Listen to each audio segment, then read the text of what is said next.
while we're talking, because we do a lot of talking around here.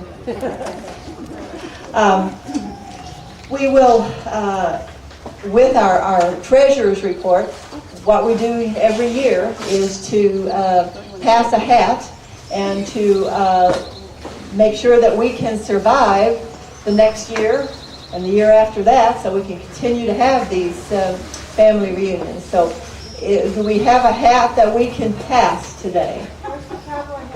Got a cowboy hat we can pass? Who's got one? Donnie, you got one back there? There's a good one. Okay, RC's going to give us his hat. So how about if we start it right here in the front and we just pass it all the way around and start filling the hat. Please feel free to be generous, because we want to keep going forever here. We start right here, and then we're going to keep passing. There we go. We'll give it back to you when we're all done. We promise. Go that way. Okay. What we're going to do now is to... what does it usually cost a year to keep the... Well, I just had an inquiry. What does it take to keep us going year by year? So the things which we provide, which are things like the brisket, the paper products, drinks, that sort of thing, probably costs us in the vicinity of $150, maybe something close to that.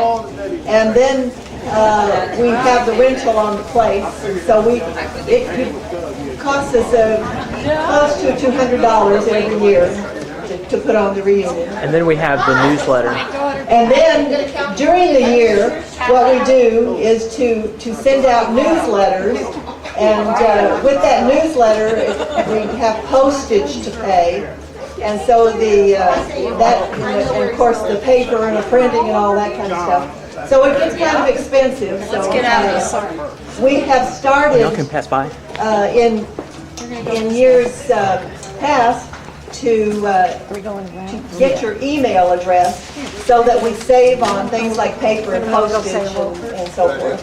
So that has saved us a lot of money.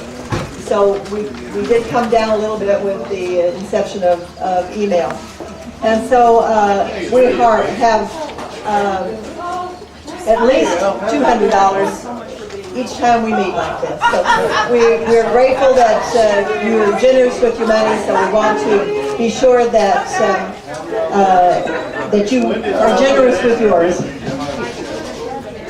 We would now like to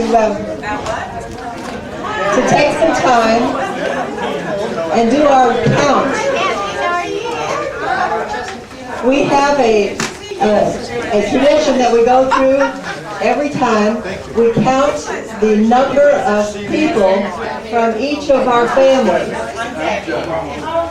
And so we want to begin with the one who's got the oldest family here. Would be William's family. And we have a lot of you here today. I want you to stand up if you are from the William family. Okay, come on. Let's go. William family. If you're standing up and you're not a William family, we're going to count against you.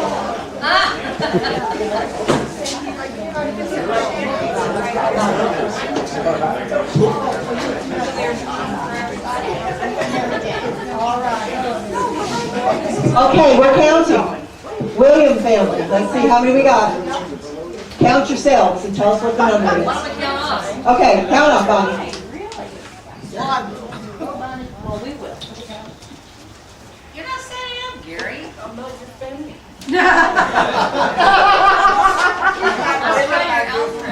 Oh, now that's good. I just thought we would go down the line now. Mr. William, you're too Okay. 3, 4, 5, 6, 7, 8.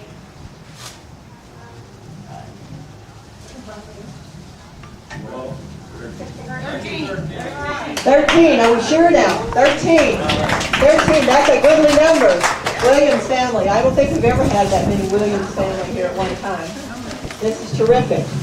Okay, now we have John's family. You're from John's family, stand up. I'm standing up. I'm from John's family. Only one, I'm counting now, guys. I'm 1. 2, 3, 4, 5, 6, 7, 8, 9, 10, 11, 12, 13, 14. 15. 15 and a dog. Okay. We got 15 and a dog. Can you believe that? Okay. 15. All right. Next we have the Thomas family. I don't see anybody, I don't think, from Thomas's family here today. That's usually Shelby and Bridget. yes. Okay. I don't believe we have any Thomas family here today. Okay, next we have another big one. Alonzo. Sure is a good thing you guys just arrived. Okay. Alonzo's family. All right, now you got to count yourselves. 1, 2, 3, 5, 6, 7, 8, 9, 10. 11. 11. Okay, 11. Good number, 11. Okay. All right, now we have Mary Jane's family. Okay, stand up and be counted.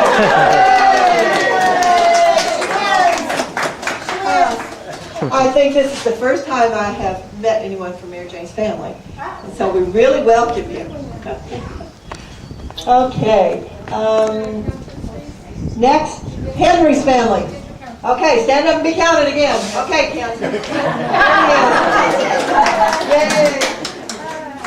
All right. Next we have Alexander's family. Any Alexander? Nobody here. Okay, got to get out there and get those cousins here. Next we have Herman's family. You got any Herman? I don't believe so. Okay, next, Matilda. We got some Matildas here. There we go, there we go. Great. Yay. All right, and Emma. We have any Emma family here? There we go, we got 3 of them there. Good for you. And last of all, Lily's family. We did have somebody from Lily's family last year. That was the first, too. Okay, did everybody sign up in the book up here? Put your names down in the book? Bonnie, did you sign your mother? I didn't sign. Oh dear, you're going to make our numbers all off. Okay. So, make sure you sign the book. We get your names in there so that we're able, right up there. I guess we signed it. So we have our numbers equal out here. So right now it appears that we have a winner. Who's the winner? The John. John, 15. oh my goodness, it's us. Yay! And what is even more surprising is that all of my siblings are here. Isn't that amazing? Yay, there's 6 of us. And our mother is here. She's sitting right over here. And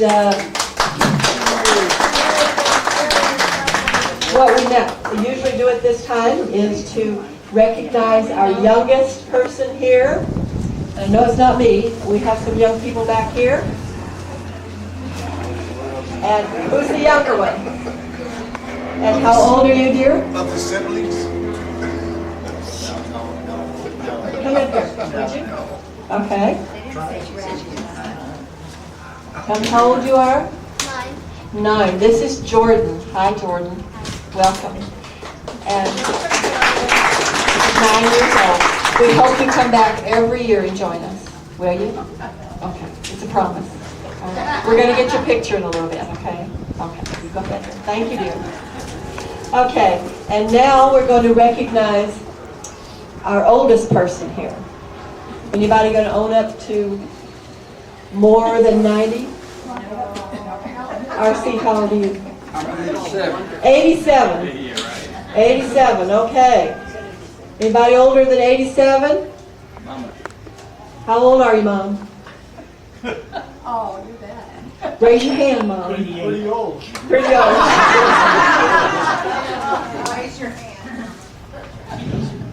it? Okay. And Mama is 93. No, 93.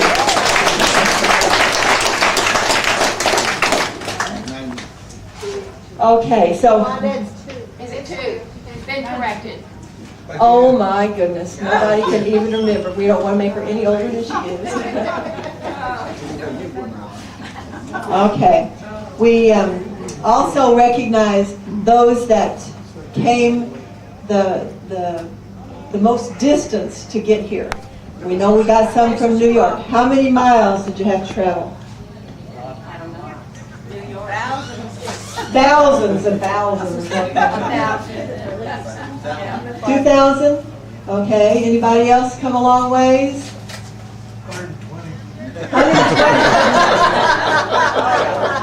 That's my little brother. How far? How far? Probably 250, 200, 250. Oh, we just came 1,800. We didn't come 2,000. So you won from New York. Give them a hand.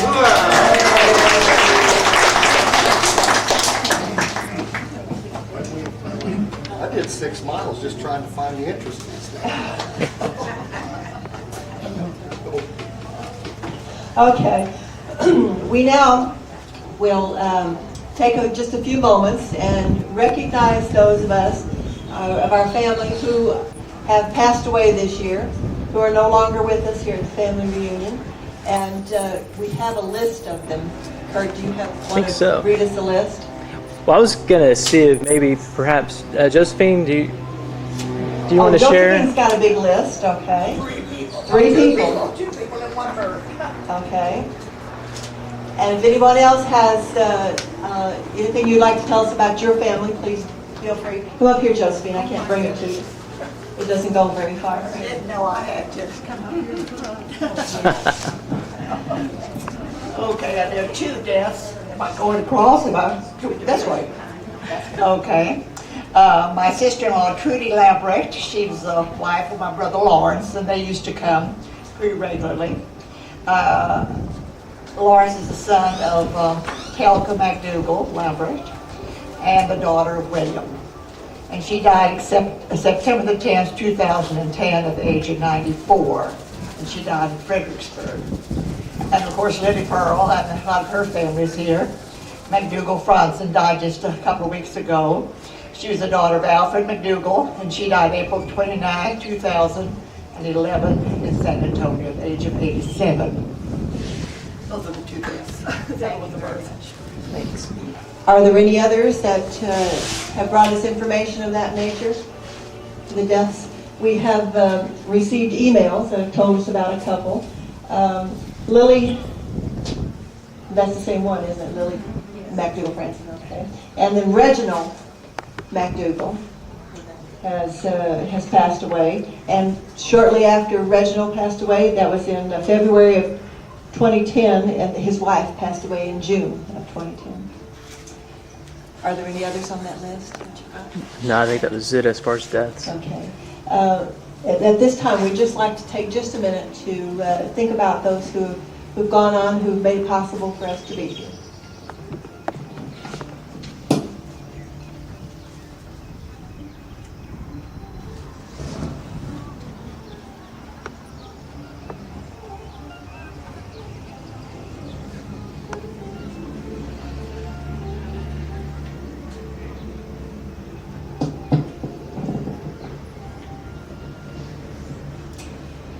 Whenever I think of those who've gone on before me, I always think of my dad. And I started coming to these family reunions. We came as a family. We have some really great pictures of us as little bitty children and at the family reunions. And I know many of you have the same kind of memories when you came as little kids, and all the aunts and uncles and cousins were all gathered around, and so now we're the old people, and so it's really wonderful to think about them again. But in keeping with that, we also have births and marriages that are added to our number all the time, and Do we have anybody who would like to tell us about births in their family that have happened just in the last year? I have one bird. Okay, Josephine's got one. I probably should let someone else get the You're grandpa's doing here. fine. But anyway, this is Natalie Sophia Whitman, and she was born January the 19th, 2011. Her parents are Brian and Heather Whitman, and Heather is the daughter of Larry Lambert on the back there.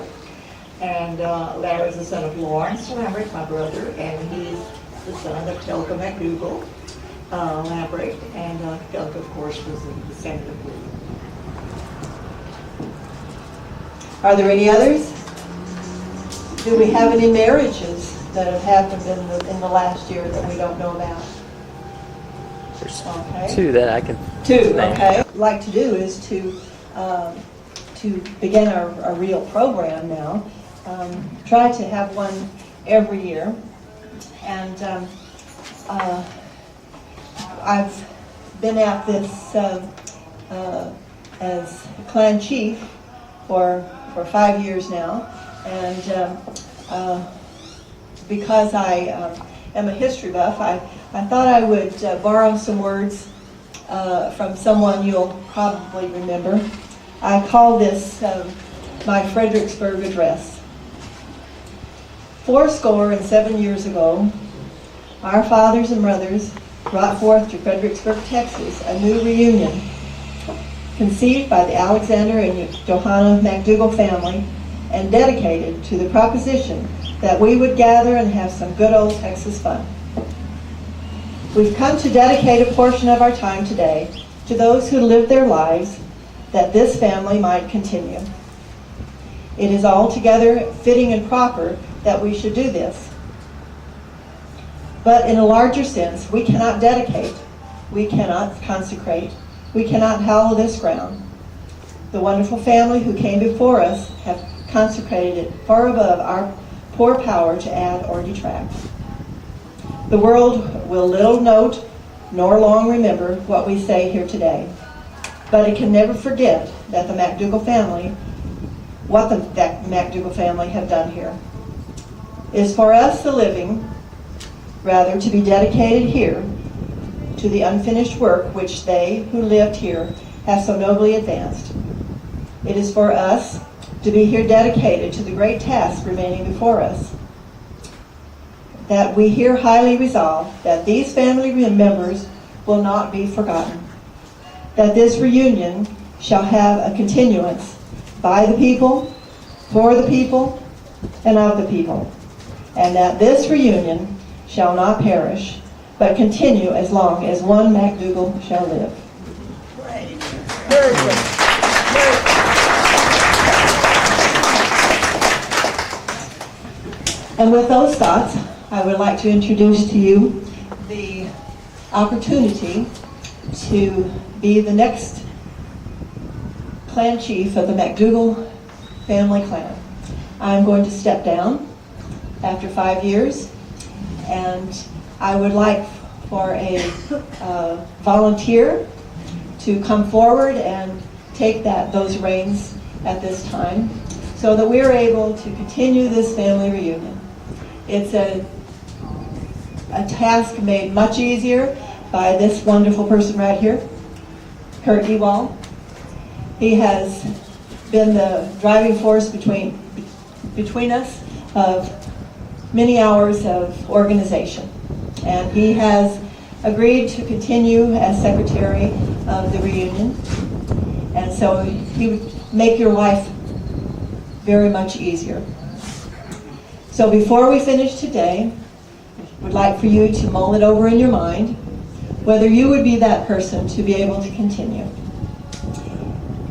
Without a clan chief, we kind of just drop off into nothingness. And you know, this is 87 years. You know how close that is to 100 years? Not very many. We'll probably all live that long. So we want to be sure that we would be able to continue. Now, I would ask Jordan right there, but she's still in school, and I'm sure she's very busy. But when her time comes, I'm sure she'll take her opportunity to be the clan chief. So we're going to now go into our program. We know that our Scottish heritage, and probably the German heritage just as strongly, helps us to be great storytellers. And we have several of them here today. And so we would like to have each one of them introduce their particular ancestor and to tell us all about that ancestor and to give us a flavor for that ancestor's time that he spent here with us. So we'll start with our very first one, and that would be my loving brother, Bobby McDougall. He's number one. Mr. Benny McDougall.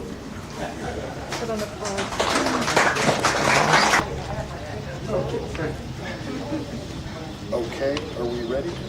Is it on? Yeah, it's on. Go ahead. Hey, everybody. I was given about 30 seconds to put this together, so I'm ready. See, I didn't do it. She did. That's my smart daughter. I'll leave the other part off. Starts with A.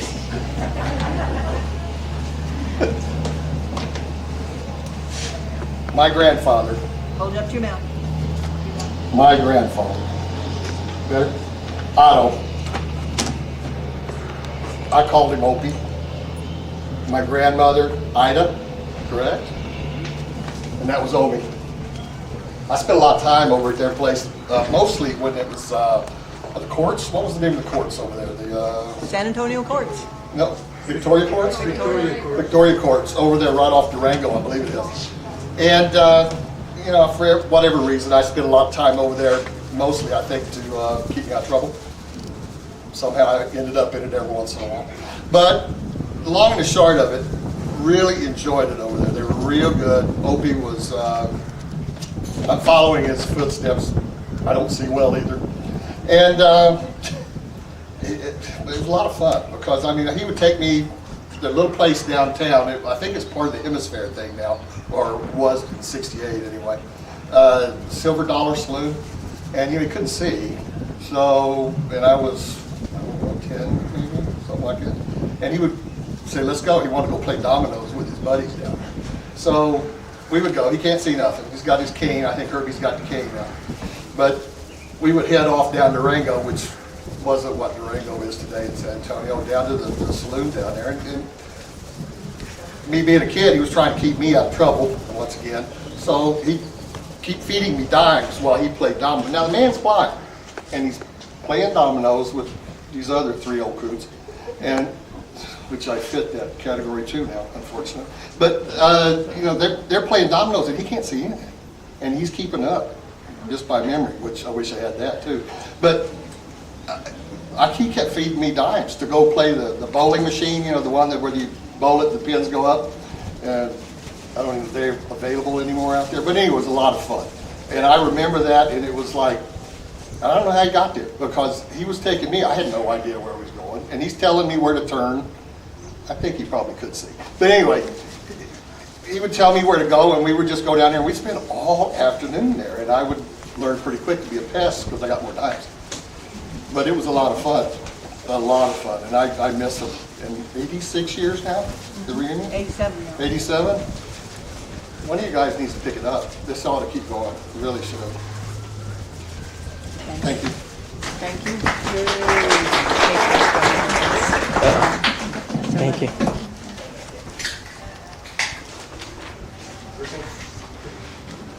Okay.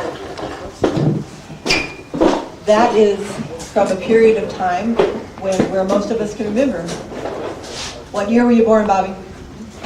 49. 49, okay. And so in the 60s when he was a kid and we were all growing up, we can kind of relate to that. Well, we have another story that we'd like told today. This is from the Alonzo family, And Kurt's going to tell us that story. Already dead before I was born, but I remember hearing so much about him because he played minor league baseball, and that was my grandmother's older brother, and his name was Milton Alonzo McDougall. He was born 1912. He graduated from Breckenridge High School in San Antonio, and I had the privilege of going out there. It's been about 3 or 4 years ago up to Breckenridge, since that's where my grandmother and he and then the younger brother Buddy had graduated from high school. And they had all these old albums in this file cabinet, and the school allowed me to go into this room in the library and hook up the laptop, hook up the scanner and stuff, and I was able to go through, spent a few hours there and scanning different pages from the albums. And so it was really neat to be able to do that. And I actually would like to have a couple of stories, because there are those that actually knew him and met him. There's a couple of family members here today who knew Milton Alonzo McDougall. So I was going to see if y'all would share some of what y'all remember about Milton. We're going to go up. Are you able to come up? No, can I just talk from here? Are you loud enough? Oh, yeah. Okay. Everybody knows about that. Anyway, Milton and my dad, George McDougall. Milton was his nephew, but they were very close in age because my dad was born in 1905. You say Milton was 1912. 1912, 37 years difference. And my dad, they were almost like brothers. And I was like in grade school. And Milton had finished playing ball. He was working for the telephone company. And they tried to, he climbed the telephone poles. But he loved outdoors. And they kept trying to bring him in so they'd jack his salary up, and he refused. He liked being outside. That's the kind of guy he was. But anyway, when he was playing baseball, at one time he played with the St. Louis Browns, which aren't around anymore. But it was up there, I think the Cardinals might have taken over. But anyway, he then played a lot of minor league ball. And I don't know if it was San Antonio. I cannot remember, but I remember going over to his house with my dad. And I was a kid in grade school. And here's this guy, a relative that was a famous baseball player. And nobody really knew a whole lot of it, but he was caught Dizzy Dean. And he was a catcher. And he said he would really be great, but he could never bat his weight, if you know what batters do in baseball. And he was a heck of a guy. He was real good, had a lot of beautiful horses. He was a horse raiser. But anyway, one time, he always was giving me baseballs, you know. And but one time he gave me a catcher's mitt. And it was, you know, just beat up. That's the worst thing you ever saw. And his hands, he'd hold out his hands. And his knuckles were as big as my wrist, you know. I mean, he broke his hand so many times. But he came to that baseball net and he told me, he says, now remember, I caught Dizzy Dean with this mitt. And man, I don't know what happened to it, but I carried it around with me for years. And he was just a real nice, fun guy. And he was, my dad just adored him. That's all I can say. Thank you.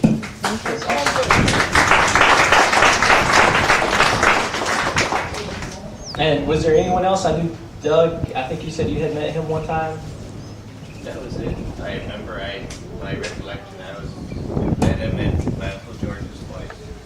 I just recall, big guy, very nice, very pleasant. That was it, once. And I do remember the stories of St. Louis Browns. They got here from the president. That was it, backyard. Well, thanks for sharing that, y'all. I think that's it about. I know he died in 1959 from a heart attack. So That's pretty much all I remember from hearing about him. Thanks. Your stories with us. We now have an opportunity. I have prepared some years ago, back the year before I became the clan chief, I gave a presentation about the family and the time that they lived on the Morris Ranch. And so I have prepared a booklet that it is for you to have if you would like to have so. It is a history of the time when at least the first four children, and probably all of them, but as adults, the first four children lived and worked on the Morris Ranch. And so this, I would like for you to have a copy of it if you would like. They are $10. You're welcome to look at it, and we'll go over it as we finish up here. But if you would like one now to look at as we're going through, I'll hand them out to you. Anybody want to see one, what they look like?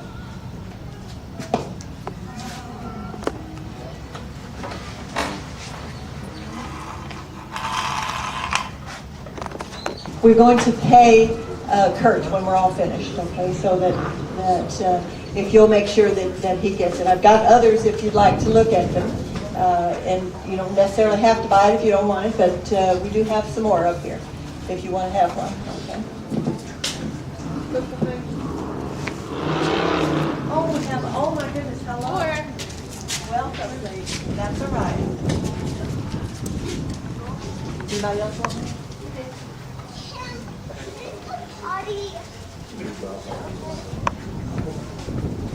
Several of our family members who have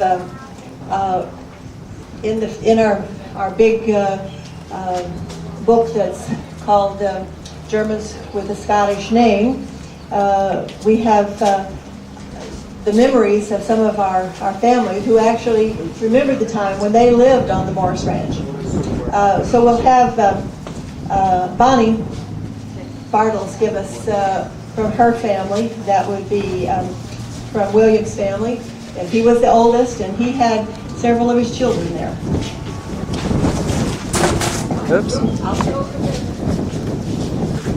And he huffed and he puffed and he blew the whole thing down. I know how to read, but I'm not really a storyteller. How do I look so far? You're on candid camera. My grandmother's name was Telka McDougall Lombrecht, and she was the daughter of William McDougall. And I don't know a whole lot. I think I'm going to defer to my mother here in a minute, but I don't know a whole lot about her Morris Ranch days. I do remember talking lovingly and favorably about how beautiful it was and how they caught fish, and she just had a good time out there. How old do you think she was when she was down there? 8, 9? Child, yeah. But anyway, I remember coming here in the older days when we met. One time, I can't get this all in sequence, but we were in Mason. I think it was 1967. We were at some park in Mason. And then after that, we were in Clariner Park. Y'all remember that? And then in Turner Hall, right? Oh, yeah. And now here. But was there something before that? We were here before Turner Hall and then back here. Okay. Well, just a little background on the family. I'll just read it. William McDougall was the oldest of Alexander McDougall and Johanna Raw. He was born in 1857 in Wichita Falls. They moved to Fredericksburg when he was 2. On September of 1881, he married Frida Lorenz in Fredericksburg. They had 11 children, 5 of whom did not live to be adults. Their children were Alfred, who married Julia Ann Mertz, Ella, who married Albert Ruschi, Benno, who married Amelia Ayler. Nellie, who married Oscar Benno. Gilbert, Damon, Letty. My grandmother Telka, who married Emil Lombrecht. Walter Lee, who married Edna Ernst, Edna and Otto. William and his family lived at the Crabapple Farm until Alfred married Sophie. At that time, William moved to Fredericksburg and Sophie lived there until Alfred died. William lived to be 84. That's pretty good in those days, wasn't it? Dying in 1940.